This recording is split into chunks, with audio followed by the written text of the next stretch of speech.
Nearly did Hellfest a couple of years ago, but I backed out because I'm a loser. Now, Hellfest would be incredible. I don't think we've had. I don't think we've got details of any announcement from them. Actually, They have announced their first batch. have they really? Find it out, yeah. Get that up. Because they tend to have an incredible lineup. Whenever I've looked at Hellfest, and it beats the shit out of every other lineup that you see. Well, Isn't it like over 5 days or something? it's funny you say that. So normally it's over the standard 3 or sometimes 4 days. It was last year when they had 2 festivals in one, so they had like 10 days of festival. Right. Which is because they kept their lockdown lineup and added another new lineup as well. Right, that's right. Right. But normally it kicks the shit out of everything because they've got 6 stages, of which most of them alternate, so you can see most of the bands on the lineup. Right. It's interesting though. You say how they always have a great lineup and how it's always well received, because right now we can take a look at it in a bit, but right now it's had a similar reaction to Download Festival to a degree, in a sense that people are questioning it.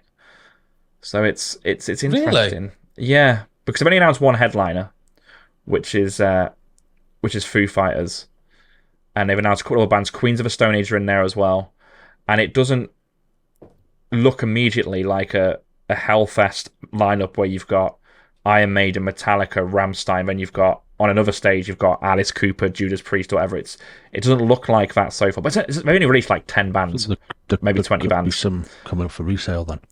We can go. It could well be. I think my thing is I think Hellfest are holding off for AC/DC announcement because I feel like they might have snabbed them. Is what I think, but yeah, it's had a lot of slander, the initial like 20 bands.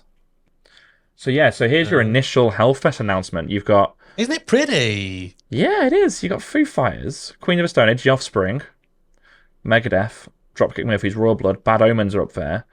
But like, and Bruce Dickinson's in there as well. Jesus. So, and there's still another 160 bands, or another 140 so bands to be announced, but this has been met with quite... Not I don't anger. like this. Yeah, because Hellfest is a metalhead's retreat instead of Download, and they're used to having, and there's still going to be that on the lineup, because you've got your Dimmu Borgir's on here, you've got Dark Tranquillity, there's still going to be the heavy stuff, because you've got Brutus as well. But because it's not in your face, they normally announce all of their headliners, they announce a bunch of bands. Because they've led with Foo Fighters, Queens of the Stone Age, and The Offspring, it's a bit of an odd way of them to announce stuff unless they've got something big in the back. They also have potentially got Metallica doing their 2-night thing, potentially. But Wow. which is what I think they're holding off for as well. So I think there's still lots to come. So this is it so far. This is it, yeah. Crop of bands. Okay. Yeah, I think that's great. I think it's great. And again, it's right around Download, so it shows you what's available on the market for Download. What do you reckon, Rich? I reckon it looks good. I agree. I love the branding. I think this. I don't want to sound like contradictory to myself as to what I said earlier, but this is kind of the problem with the rock and metal community is. Do I say this? Go on. There's certain people have a massive sense of entitlement. Yes. And I understand, and I've said multiple times on this podcast, that festivals are businesses and their job is to sell tickets and to make a profit. Yes. And that's why you have lineups that you have in most cases. This, to me, I think is going to be really strong. I think they've got something big up their sleeve, haven't they? They're going to have to. And yeah. I'm sure they will silence the naysayers at the next announcement. 100%. I agree.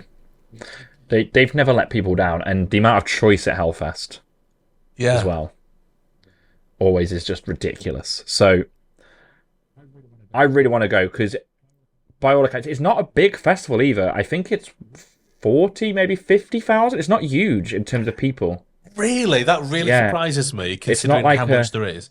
Yeah, it's not like a big old 100,000 cap guy thing, but It has like it themes all its stages. It themes all its like.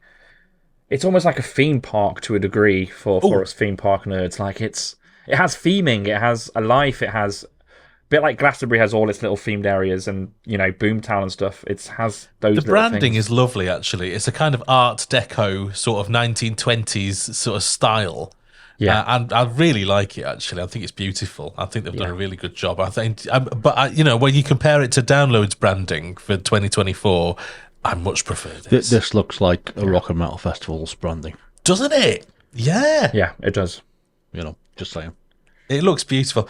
I would love to go to this. In fact, just looking at those, I know they've not released the full lineup yet, but just what we've got there so far, there's plenty for me to see there. There's plenty for me to be happy about. I'd be very happy going to this. Where is this? Belgium or This is France. France? Okay. See, I might struggle there because I can't speak French, and I have no interest in learning. It's alright. Everyone speaks English because we're snobby. Oh, okay. Oh, that's fine then. But yeah, do you know what? Hellfest is on my list. It's drivable. You could drive to, or even train it. Yeah, and you know what? There's companies, Argon Events, for instance, they do it's torture. I wouldn't recommend it unless you're desperate, but they run coaches from like Scotland and various places in the UK, but different stop up points. They include your ticket and your coach travel to the festival. They do it for Hellfest, Wacken, Rock am Ring. They do it for loads of European ones. And it's obviously a coach from fucking wherever you live to the site, which is a fucking chore. But actually, it makes it affordable for a lot of people and easier to do. Now, if you're watching the video version of this, we're just looking at some footage of Hellfest. Doesn't it look incredible? It's fucking stunning. Sexy Like, fucking it. yeah, I need to go. Now, I've almost convinced myself here, just looking at it. I mean, because you watch footage of festivals after the fact and think, oh yeah. But this looks like something else. They've done a great job with this video. Yeah.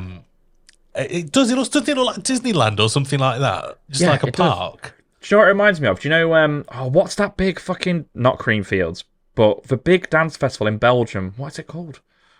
Ooh. Oh, where like, what's it called? Is it Belgium?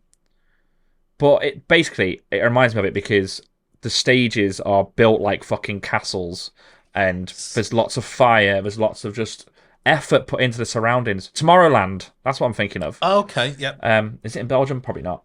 But it's like the goth version of that. Look at that fucking castle as an entrance. You know what I mean? It's mental. I See, love this it. is what you want from your festivals. You want it to be a big occasion. You want you to see where your fucking money's going, and to have some sort of like you're going into another world almost, like some sort of. We used to do it at Download. Download used to have stuff, but then things like the Download dog got destroyed, and I don't know if it's a bit of an excuse or what, but it did get destroyed at the pilot actually. And they did try and do some bits. They did a bit this year with like what was the bar area at the top, it was the beer hall or whatever it was. Yeah, They did bits and pieces with stuff there. yeah. This is how it should be for me. It's about escapism. It's about not. Yes. It is, and it is almost like a theme park, isn't it? Is that you want to forget about everyday life. You want to go. You want to switch off. You want to switch your mobile off, and just embrace it and immerse yourself in the experience. And that is why when I first started going to Download, that's what it was like. Yeah. And I'd never seen anything like it. Having been to a few festivals before Download was the first one with a strong enough brand and theme that I thought, I love this. I'm coming again as a punter. But it has lost some of that. I agree with you. We don't. I love the screens we have on the main stage now, right? Don't get me wrong, but we've even lost like the totem poles and stuff like that we can have, and it's a little bit. There's every festival in the UK, and I know it's probably cheaper. And to be fair, the screens are fucking fantastic, but every festival is just literally a stage with big screens, some bars, and some toilets and some food, and that's what every big festival in the UK is becoming. And they don't really do anything fucking fancy with the screens. There was one year they had the curved screens for to have the fake totem poles, which was a bit weird. But I suppose at least they tried. Yeah. It does. It just seems to be. I would say it's diluted Yeah. There's still some evidence of the branding there, and I can see they're trying to reinvent it a little bit with the pink and the purple. It's not really enough, though, is it? I just think it needs. And you used to have all the circus acts as well, which I think added to it. Yeah. It's just not. It's not the same. It's not the same as it was. Yeah, I think it's seen as wasted. I think it's seen as wasted money, isn't it? You don't get money back from having a fake castle or whatever. And they've relied a lot over the years on sponsors. So Zippo used to bring a shit ton. Carlsberg used to bring their fucking little beer house and stuff, and Snickers used to bring like a whole fucking skate bowl back in the day. And they rely on sponsors, and people don't want to sponsor Download anymore, other than Liquid Death presenting the entire thing. And maybe Liquid Death's the turning point. Maybe Liquid Death are actually putting a lot of money into it, and we will have some. Is there going to be like something? An enema tent? Yeah, I hope so. I gotta go. Enema tent. But yeah, maybe live enemas. Maybe it's not a good sponsorship. But like Hellfest doesn't sponsor. I'm just carrying on, ignoring the fucking enemas. Apparently, You're so used to it. that's it. Yeah, it's just what are you talking about? Like my life for, but you never see any. There's no branding on here from any other like sponsor. Yeah, it's just a festival. The sponsors aren't even on the fucking bottom of the fucking website. And it's not even that big. It's like you say 40,000 or something. Yeah, something like that. I think this definitely needs. It's like fucking Disneyland. Look at that little walkway. This is what you want. You just want it, like you say, Rich, to go to another fucking world. You know, take your tent in maybe. This is how Podfest would look for me. It'd be. Oh really? Yeah. I'd want to put some effort into it. I wouldn't want to half-arse it. Oh, definitely yes. Yeah. Not just your everyday generic slam dunk. Yeah, basically. We'd be bankrupt within a week, but it'd be fine. It'd be worth it. It'd be worth it. Just for those couple of days, it'd be worth it. Yeah. Oh God, can you imagine the social media coverage that we'd get out of that? That would be amazing. Yeah. That's what you want, though, isn't it? Because it doesn't that sell itself. You know, people taking pictures of the place and yeah, and that's how you continue to make everything. money year on year, isn't it? And it's people go, oh, I want to go to that. Yeah. Like that footage we've just been looking at there. That sells it for me. 100%.